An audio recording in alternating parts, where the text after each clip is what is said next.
All right, peace. What's going on, folks? Hey, thanks again for your time. I appreciate it. Please like, subscribe. Most importantly, comment down below. You know what I'm saying? I do this for y'all, so I want to hear your opinion. So this video is called Egypt. What's the big deal, right? This video is called Egypt. What's the big deal, right? And I think I'd like to assume that is a question that most people ask themselves when the topic of Egypt comes up, right?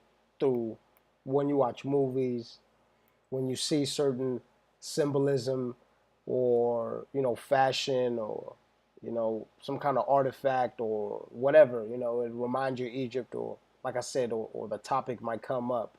And you would ask yourself, why is it so damn important? Like, why do people talk about Egypt, right? Like, why is it such a big deal? Like, of course, people know about the pyramids, of course, right?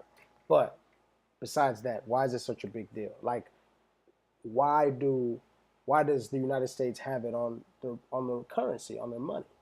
You know, uh, there is no tie, there's no relation, there's no correlation, there's no association that you would know of in regards to Egypt and the dollar, right?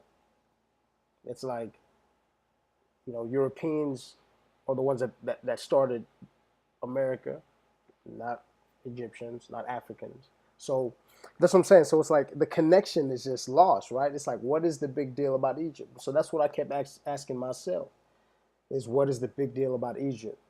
To be honest with you, when it comes to the information that I've stumbled upon throughout this research and this thirst and this chase for this knowledge is one of those main questions is what was the big deal about Africa that everybody wanted a piece so damn bad? Which not only did they end up getting those pieces, but they ended up literally dividing Africa amongst themselves. And even until this day, um, there's still a lot of outside influence of colonialism from outside forces, right? Outside influences, which have nothing to do with Africa, right? It's like why are places like Nigeria, places like uh, South Africa, where they're rich in mineral resources, and South Africa supplies more than 50% of the gold and the diamond uh, in the world, and it's been that way for a long time. So I mean, it's like if you would assume, they supply so much gold and diamonds now, could you imagine thousands of years ago, right? So it's like for me, that's when I started putting things together, going, okay, so this is why Africa was such a big deal. But most importantly, Egypt, though, right? Egypt, you know, it's like number one, I asked myself, you see the paintings on the wall, you see the hieroglyphics, you see all that type of shit, and you're like, it's beautiful, right? Some of the relics and artifacts are literally deemed priceless. Like you can't even put a monetary value. You can't put no money on it. That's how much it's worth. You can't even put money on it because it's so priceless. It's so it's so out of this world in regards to the architecture. Um, Even some of the ways the gold and all that has been forged and shaped. Some people can't even do it now. Even the architecture, some people can't even perform the type of stone masonry that was done there. We need machines to do it right now. Nowadays we need machines to do it. Back then, Lord knows what they was using. So my point is why is it so important that even the U.S. dollar got it on the back of his money? Why is it so important that even uh, you know certain buildings, certain buildings are built in emulation and are similar to Egyptian architecture? A lot of stuff in Washington, right? Um, why is this? Why is this? Why is this? You know, and then the second thing I asked myself was, why is majority? You see the paintings up there, right, in Egypt, and the paintings. It's people that look like me, right? The brown skinned people, and even darker. This they got even different shades, right? But then, not only do I not see dark people up there in Egypt, but I ask myself, I say, if Egypt was so powerful, they had money, you know, they were so modern, right? They were like this advanced civilization. Not only why did they fall apart, but then why does everyone have a piece of their shit? Why does everyone own a piece of Egypt? And it was so incredible. Why is that? It's like this. It's like somebody walking into a party or walking in somewhere, and they come in there and they got they pull in and a Bentley. You know, they walk up, they got a Rolex on, and wearing $10,000 worth of Gucci, and but then when they walk out, they ain't got shit. Your car's gone, the Rolex gone, the Gucci gone, everything gone. Everybody got a piece, and you just and dude's just sitting there like, what the fuck just happened, right?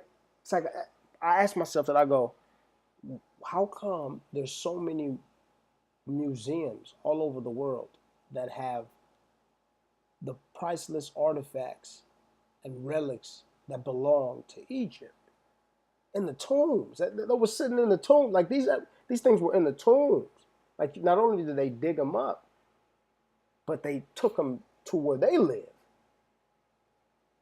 We all know right now, just go to a graveyard and start digging up just some common person, see how much trouble you get into. Could you imagine now you digging up like the king of all kings over there? Like, it's like this man was buried with literally trillions of dollars worth of gold right now if you would put a monetary value on it. They buried with trillions of dollars worth of golds and all sorts of shit. And not only was it not his people who excavated and pulled this shit out and took all this stuff, it was a whole nother group. It was a whole nother people, outside people that came, took the shit, and took it back to their homes and their buildings and set the shit up and then started charging people to come in and look at it. And it's been like that for years. Thousands, not even thousands, millions of Egyptian artifacts are all over this world and not in Egypt. Why is that? Why is the pyramid on the dollar? Why? Why? Why does the Pope dress like the pharaohs? Why does the Pope with the hat, with the staff, why does he dress like the pharaohs in Egypt? With the big throne and the gold and why? Why does he do that? Why is there such a close relation? Why is there such a... Do y'all ever ask yourself that? No, y'all probably don't. I know some of y'all do, but most of y'all probably don't even give a shit, right? So, in turn of asking myself that, that's when I started realizing. I said, because like I said, like right now, I did this video about the church and the poor.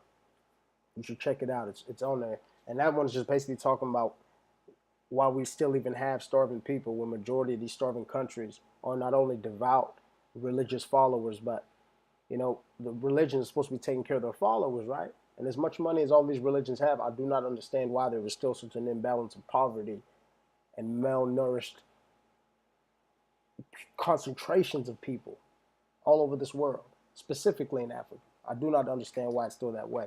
But that's a whole other story. Like I said, in regards to that, um, you know,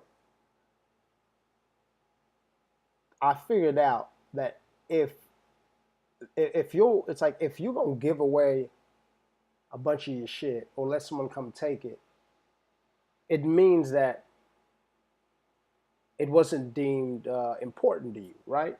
That's what I'd like to assume, because because after it's like if somebody takes over your shit, when they start digging in your backyard, or even it's like my thing is, it's like when they start digging in your backyard, how do they even know it's priceless? And why do you let it go? And so this is my question. This is my question to, like I said, the Egyptians, or at least the people that claim they were the Egyptians, who not only gave away artifacts, who not only were charging the British, the French, all of them to come in and excavate, charging, who were not only doing that, but they let, I'm talking about Princess Nefertiti, statues of her. I'm talking about statues of Ramses the Great. I'm talking about King Tut. I'm talking about Akhenaten. Like, y'all don't understand. This stuff is priceless. And my point, what I ask myself is, how did they get in the hands of other countries when it's deemed priceless to these other countries? The people who owned it, and then why did you not hold on to it? Why would you give away something that's priceless? Would you give away something that's priceless? Or would that be taken?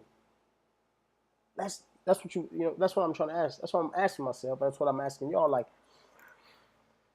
and this is my thing too.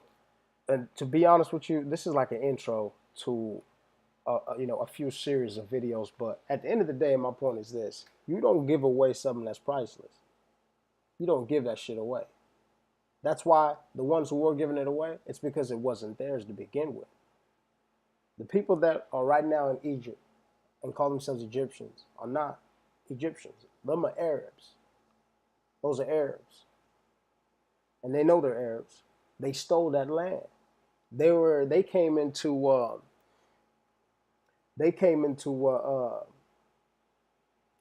you call it, into Egypt in 642 AD.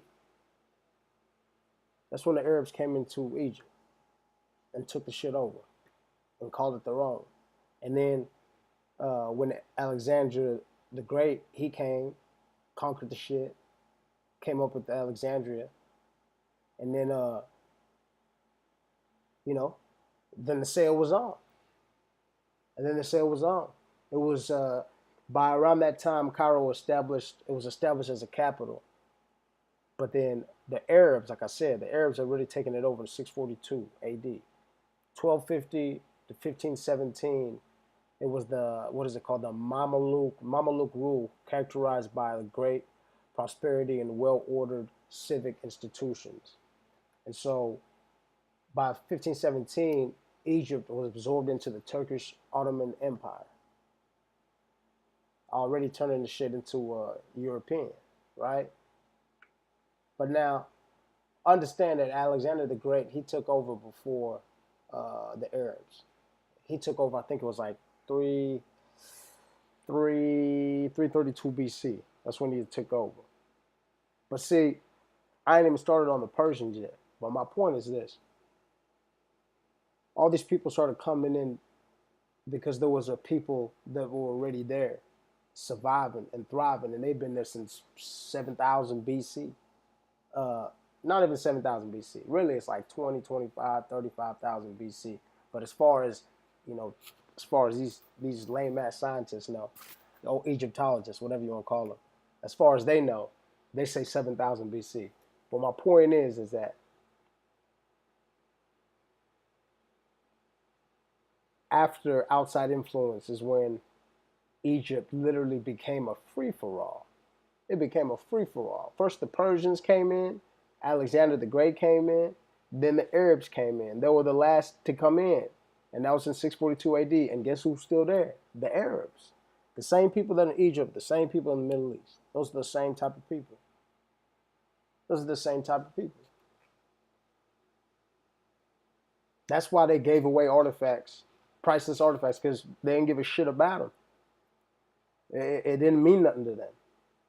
It was all that was to them was commodity, and in a way to gain favor with the Europeans, which ended up actually happening. But see, while that was happening, the Arabs were obviously fighting for they're trying to fight for their own independence on stolen land. The same way the Europeans fought for their independence in North America on stolen land. Same thing. And if you don't see the correlation now, that's why there's also the religions. You know, it was the Torah, then the Christian Bible, then Muhammad. You see what I'm saying? And now how I know that the Torah came first, how I know that the Christian Bible came after that, and how I know that the Quran comes last. I'm gonna show you. I'm gonna show you how. I'm gonna show you how. Peep game. So the Torah, which was the first, right? Which is the first Jewish, which is, you know, the real Jewish, the real Israelites, which actually were in Ethiopia, and that's a whole other video I'm gonna come with, but they're the ones that actually built the first Kaaba, which is what Muhammad ended up taking over and walked around 360 degrees, whatever, 360 times, whatever it is, and claimed it as their own, as Mecca. Yeah, because that shit was already there. That's why he came to reclaim it. The same way, I think it was Abraham, right? Abraham or Moses, one of them, who came to, where did he go? He went to that, I forgot the place he had went to reclaim it. But he was basically, it was the same reenactment. But my point is this. The Torah does not acknowledge Jesus as nothing but an ordinary man. The Torah. That's why the Christian Bible is the daughter of the Torah, right? It comes from the Torah. Without the Torah, there would be no Christian Bible. The Torah is what? The Old Testament of the Christian Bible, right? Boom. What makes the Christian Bible is the New Testament, Jesus Christ, right? Now, like I said, the Torah does not accept Jesus Christ as a prophet, telling you, claiming seniority, telling you, I'm going to tell you that we don't play that, but we let y'all have it, but we don't play it, right? So like that's showing you right there that there's a hierarchy, there's a level. And then peep game. Islam, Muslims, they acknowledge Jesus, right? They acknowledge Jesus. But now, does the Bible acknowledge Muhammad? No, it doesn't. It don't say shit about Muhammad in the Bible. Why? Showing you seniority the same way that the Torah shows seniority to the Christianity's going, we're not going to acknowledge yours. So Christianity's going, Muslims, we're not going to acknowledge yours. Why? It's because the one came before the other. And the first one was the Jewish, was the Torah. But like I said, the Torah was stolen. I don't know how they became European-looking people, but they weren't European-looking people in the beginning. They weren't European-looking people. And I'll give you a quick little example of that too, why they weren't European people. Moses, right? Wasn't Moses like the man, right? He was the first Jew, wasn't he? Moses, right? Okay. Well, you remember when Moses was supposed to go free his people? Remember what scripture was it? What scripture was it? It was, I don't remember the scripture, but I'll tell you the story and you can look it up. Go Google the shit. Google will find it for you. Look up the story when Moses was talking to God, and God was telling him to go to the Pharaoh and tell him to let his people go. And he told him to put his hand in his bosom, right? He said, like they said, put your hand in your bosom. And he put his hand in his bosom and he said, pull it out. And when he pulled it out, he said his hand was leopard and white as snow. Basically saying that it was like leprosy. It was all fucked up, right? All crinkly. And they said it was white as snow. That's what it says in it. Look it up. Look it up. It said God said, Moses, put your hand in your bosom. And Moses put his hand in his bosom. He said, pull it back out. When he pulled it back out, he said his hand was leopard and white as snow. So you can't take something that's already white, right, and turn it into white as snow. So obviously, if you turn something white, it's because it wasn't white to begin with. And then, but I'll prove it. I'll prove it. And then God said, Moses, put your hand back. He said, put your hand back in your bosom. And he put his hand back in his bosom, and he said, his hand went back to his other flesh, telling you that his flesh was not white because that's what he just turned it to. He turned it white as snow.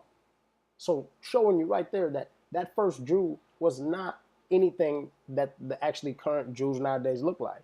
Didn't look like a fair-skinned person with a big nose. Didn't look like that.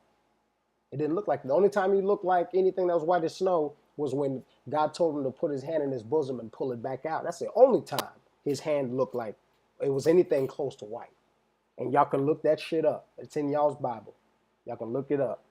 But my point is that the Torah does not acknowledge Jesus the same way Jesus does not acknowledge Muhammad, which shows you the seniority in these religions, which shows you which one came after which one. You see what I'm saying? So y'all need to understand that. And that's why, like I said, that there's such a relationship with the Europeans and the Arabs to where when the Arabs took over Egypt, the Europeans came back. And when the Europeans came back, let them stay, but they were under their rule. And while they were under their rule, they were excavating, pulling money, getting whatever they wanted out of Egypt. It was a free-for-all for the whole fucking world. Literally, everybody just came in and started grabbing everything they wanted just because the kingdom had fallen. Straight up. And so when that happened, my point is, when that happened, the Arabs finally fought for independence from the British, which nowadays, now we have these Arabs calling themselves Egyptians. I'm going to tell you straight up, that's bullshit. That's why y'all gave away all those artifacts and those relics, because it wasn't yours. Y'all motherfuckers didn't give a shit about them. They weren't priceless to y'all because y'all didn't give a fuck about them. It wasn't your shit. And I'm going to break it down. Like I said, this is just an intro. I'm just getting started. This is the intro. This is the intro. And I'm going to show y'all something real quick. Real quick. Let me give me a drink of water real quick. You know, and it's funny too. If you Egyptian and you watch this, I know y'all motherfuckers got tempers too. Y'all just like us. Y'all just like black people. Y'all motherfuckers got tempers. But I'm gonna tell you one thing, man. I'm on to y'all shit, man. I'm on to y'all shit. That's why y'all gave away all those fucking artifacts, man. It's because it wasn't y'all shit. Why do y'all think they got fucking Egyptology? It's because nobody can tell the history of Egypt because the people ain't there. The people ain't there. Do they got goddamn Ecuadorology? Do they got goddamn Brazilianology? Do they have Jamaicanology? Do they have that? Do they have South Africanology? Do they have that? I don't think they did. Do they have Americanology? No. No. All these things that I'm naming, they have histories, but the histories are told by their fucking people. The histories are told by the natives. American history is told by Americans. That's why you don't have an Americanology. That's why you don't have an outside group trying to study what the fuck they was doing. It's because they are telling you what they did. In Egypt, that ain't happening. Other people are translating Rosetta Stones. Other people are translating hieroglyphics. People that are not even that race, or not even that culture, or not even from that goddamn continent. Not even from the continent. Like, there is no connection. How the fuck you gonna know what that means? How? That's like me walking up to, it's like me going to China right now, right? And I see some fucking Chinese on a wall, and I start trying to tell everybody what the fuck that means. There's no Chinese in me. How the fuck am I supposed to tell them, or tell anybody for that matter, what anything on the Chinese wall means? What? Because I just sat long enough and figured some shit out? Get the fuck out of here, man. Get the fuck out of here. That's why I feel like even the metanetta, the shit ain't been deciphered. If it has been deciphered, it's because there's been natives who've been, leaking some knowledge or something. But like I said, if it's from some European Egyptologist or some motherfucker who's not from that land, I don't believe shit you telling me. How you gonna tell me about other people? Like, yeah, you can tell me something in regards to science, but you can't tell me what they was really doing. There's only so much you can tell me about what the fuck they were doing because you are not of them. You're not of them. So that's why they have even Egyptology, because the people of Egypt are not there no more. That's why they have Egyptology, because the motherfuckers ain't there to tell you what happened. So you've got Europeans writing stories.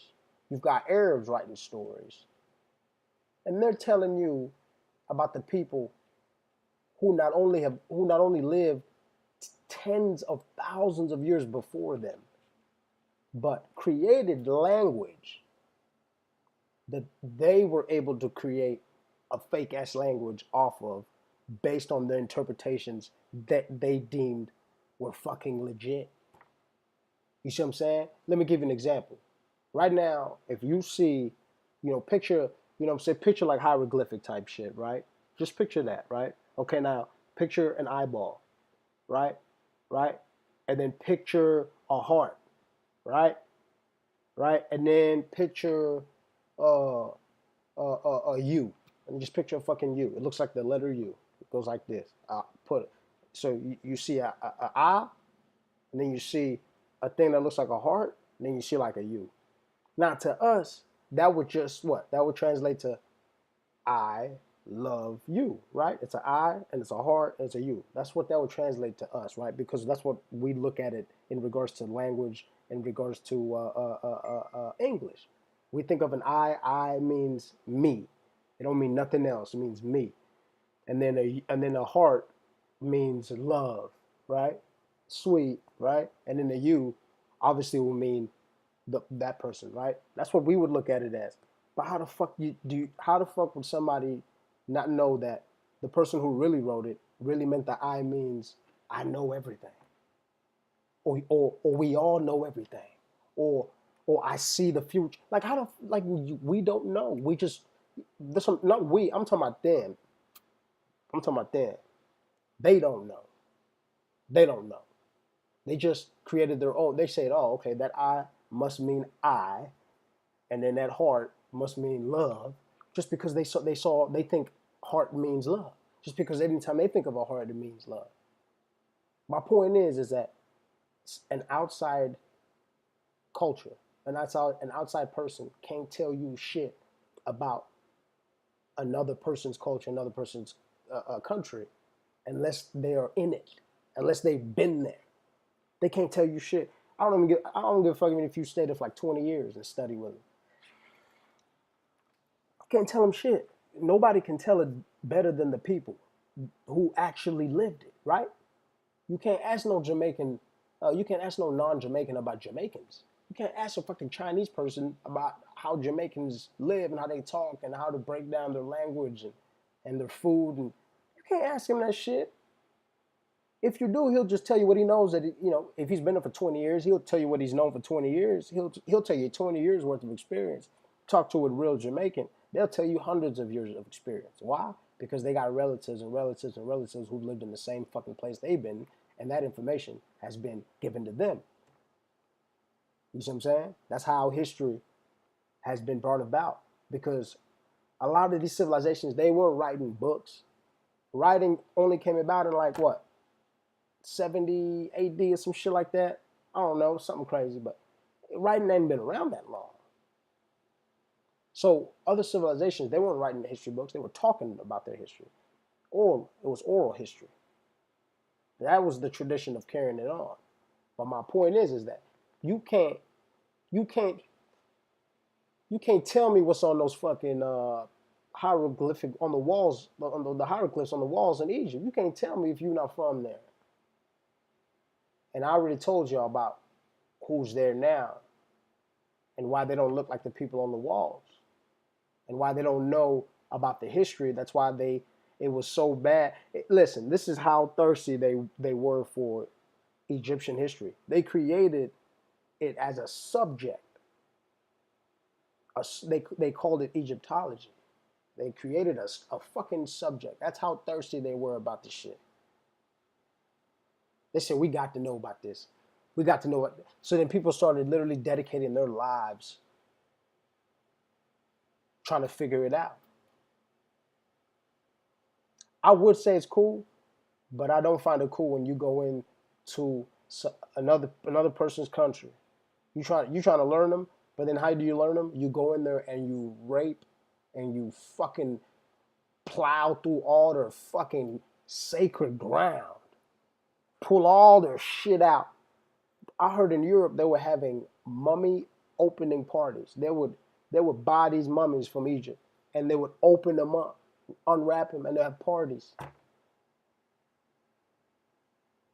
But that's just the rich bougie motherfuckers. I'm just talking about the quote unquote scientists, the quote unquote Egyptologists. They're gonna come in there knowing goddamn well that this shit is sealed up for a reason. And some of them even died because they know that some of that shit was. They knew that it was warnings around the tomb saying, "Don't you open this shit. Don't you take nothing." Like they figured out, okay, I might not know y'all's language, but I know this means death. I know that means don't touch, but they still touched it. They still touched it, and they pulled it out of there, took it.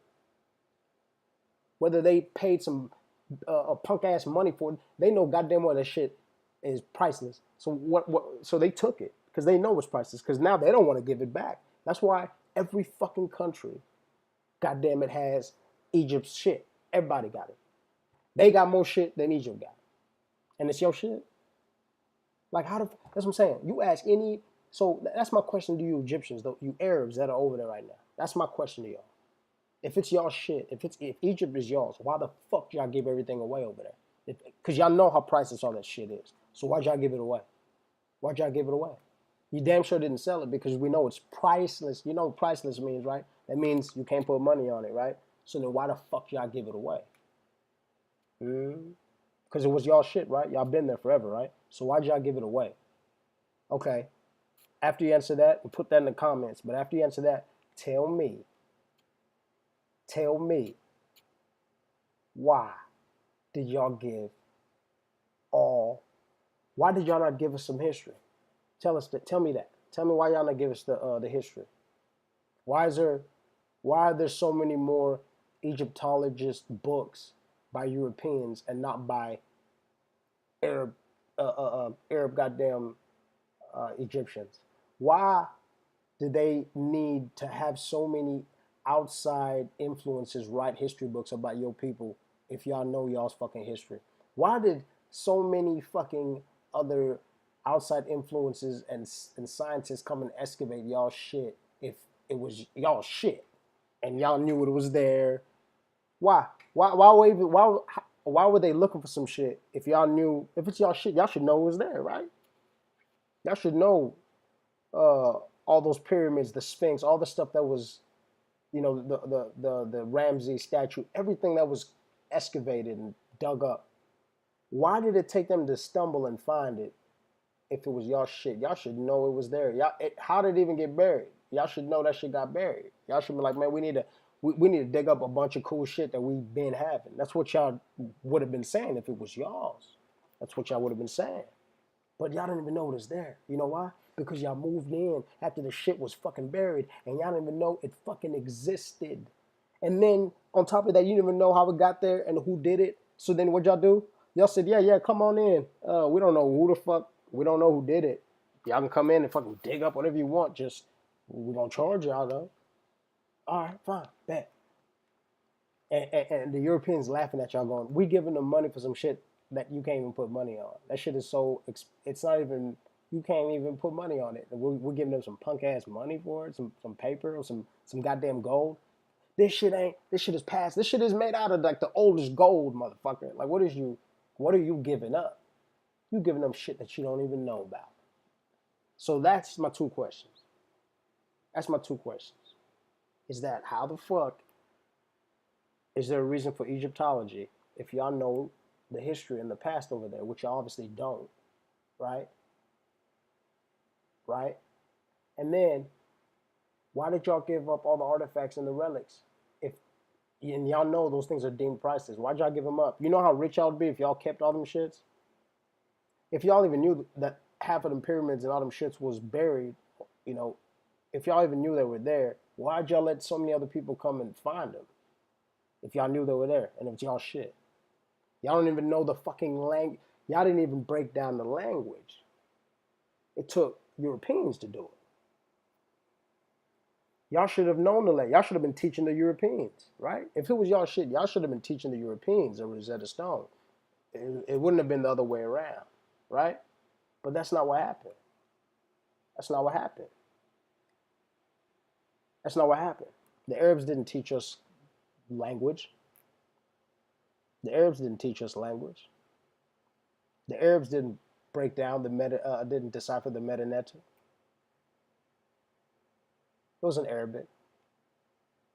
That shit wasn't done in Arabic. It's because it wasn't y'all shit. It wasn't y'all shit. And let me show y'all. Like I said, it's just an intro. Let me show y'all one more thing right here. All right, so what you're looking at here, what y'all looking at here is all the museums all over the world, right? All the museums all over the world and what they own, how many artifacts they own that actually belong to Egypt. And like I said, this is just an intro on how crazy this shit is right here. So check this out. The Grand Egyptian Museum, it's in Giza, Egypt. Okay. But now I'm going to break down who actually owns all that, right? They got over 100,000 artifacts, right? It's opened in 2016. Okay, British Museum, London, England. They got just as many, over 100,000 artifacts. Probably, not even probably, they got more. And look, and then check this out. Not including the 2001 donation of the 6 million artifact Wendorf collection of Egyptian and Sudanese prehistory. And you know what Sudan is, right? Africa. Yeah. Both of them.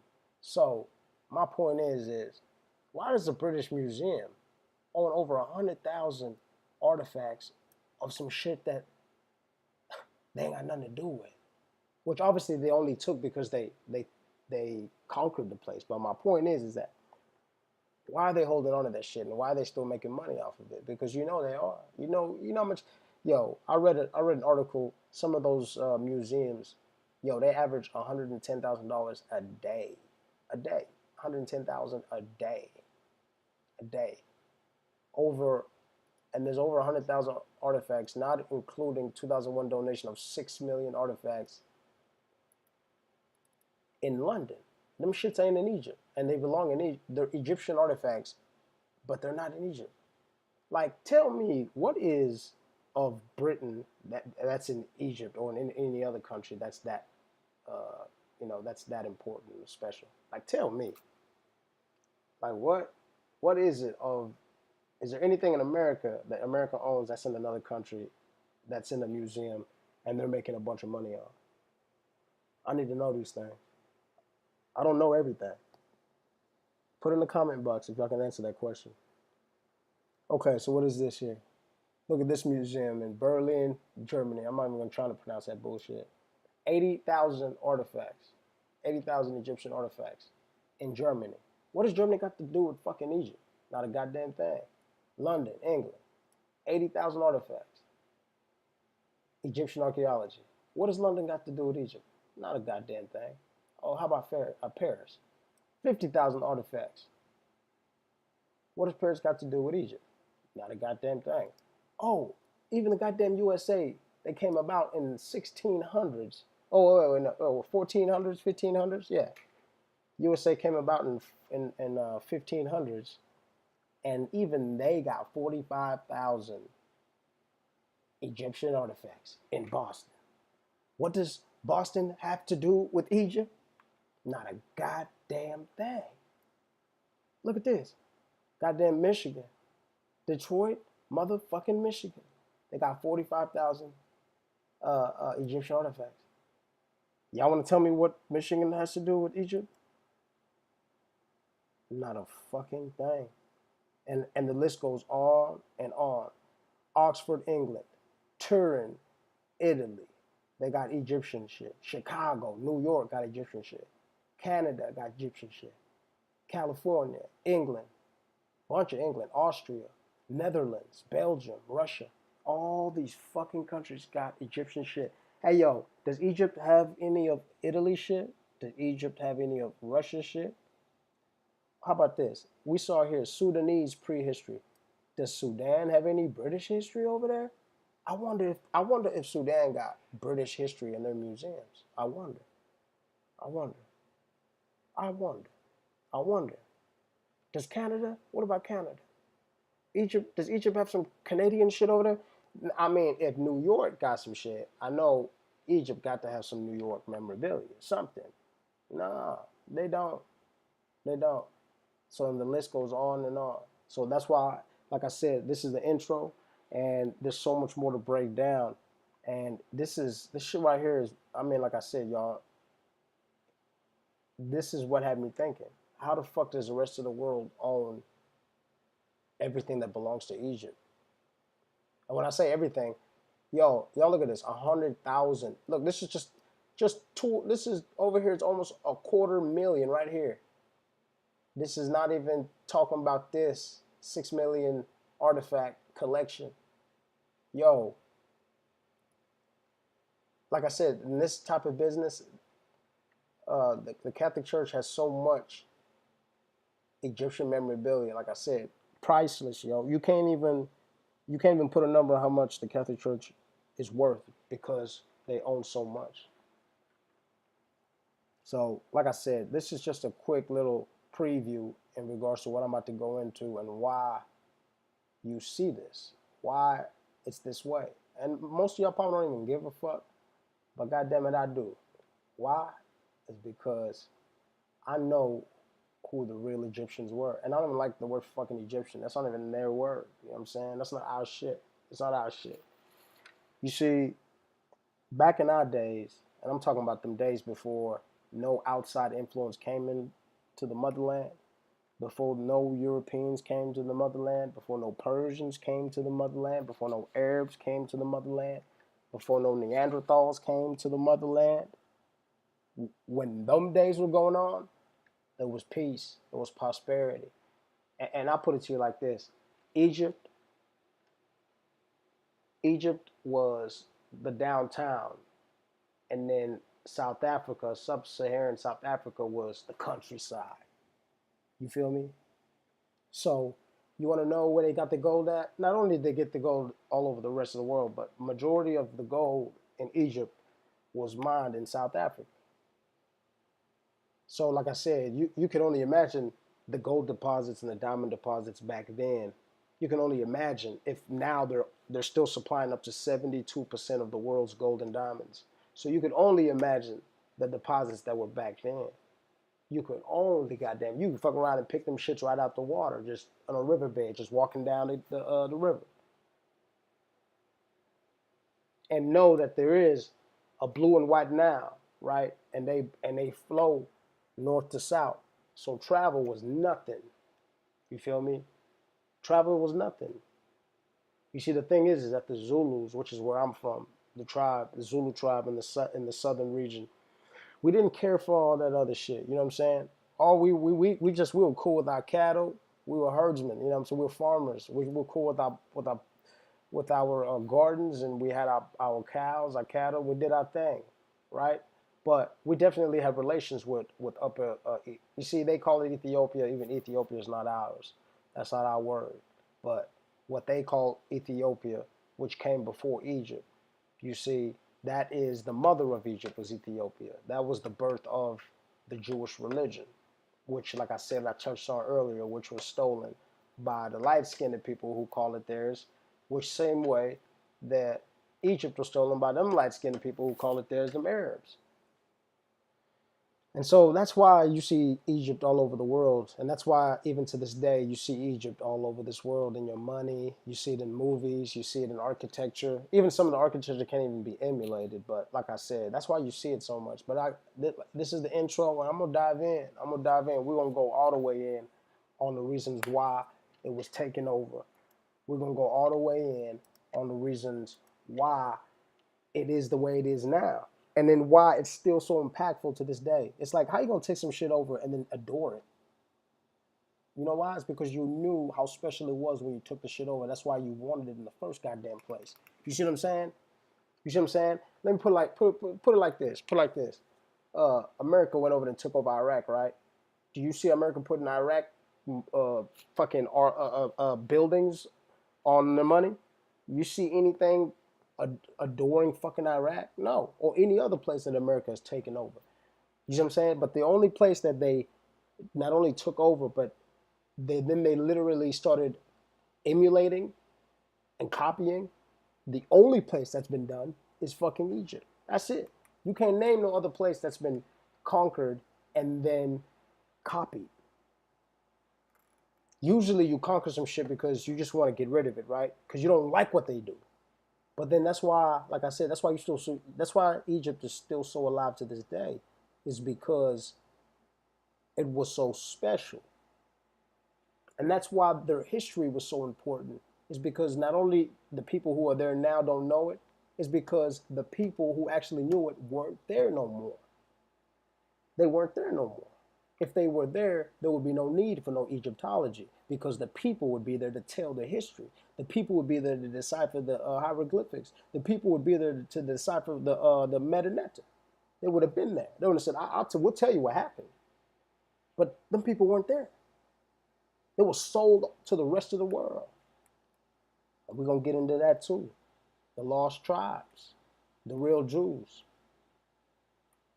the lost tribes. We're going to get into that one too. But like I said, the main thing is this. Why is Egypt so revered? Yet it was such an enemy to these people that revere it so much. Why do these quote unquote, not even quote, fuck the quotes. Why do these people who revere it, who took the shit over, right? First of all, why did they take it over? Well, we know it's because they want the shit. So if you wanted it, then why'd you take the shit over? Why don't you just join in? Why did y'all have to invade the shit? And usually when you invade some shit, like I said, you abandon what they believe, right? That's why it's like in World War II, they were going against socialism. You don't adopt the shit. You don't adopt it. Why do the religions, why are they so similar to the Egyptian religions? Even to the clothes they wear, even to the stories and all the different gods, right? Why are they so similar? Why is the Horus so similar to Jesus? Why is that? Why is Ra, the sun god, so similar to Helios, the Greek sun god? Why is that? Why they took the shit over? So why are they admiring it? It's because they wanted it and they knew how special it was. And the history can't be told because the people ain't there. If the history was told, that means the people were there. But that's not what's happening. That's why you got Egyptologists. So we'll be back. Part 2 coming real soon. Thank you for paying attention. I appreciate your time. I got to get up. Got work tomorrow. So like, subscribe, most importantly, comment down below. But ask yourself these questions and look the shit up. If you don't believe me, look it up. And look up the story about Moses. Look up the story about Moses with the bosom, right? With the hand in the bosom, turning the shit white. Look that shit up. Real talk. Thank you for your time. I appreciate it. Peace.